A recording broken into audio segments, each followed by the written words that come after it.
കോഴിക്കോട്. ആഹാ, ആ പേര് കേൾക്കാൻ തന്നെ എന്തൊരു അതിർപ്പാണ്. മുട്ടായി തെരുവിലെ പലഹാരങ്ങൾക്കൊക്കെ എന്തത്ര സ്വാധീനം ഞങ്ങളെ വിചാരം. ഓരത് വിളമ്പുന്നത് ഓലെ കൽബോണ്ടും കൂടിയിട്ടാണ്.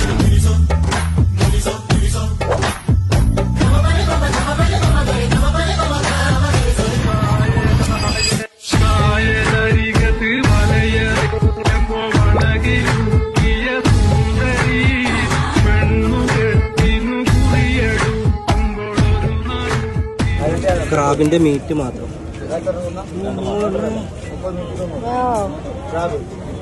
എങ്ങനെയുണ്ട്?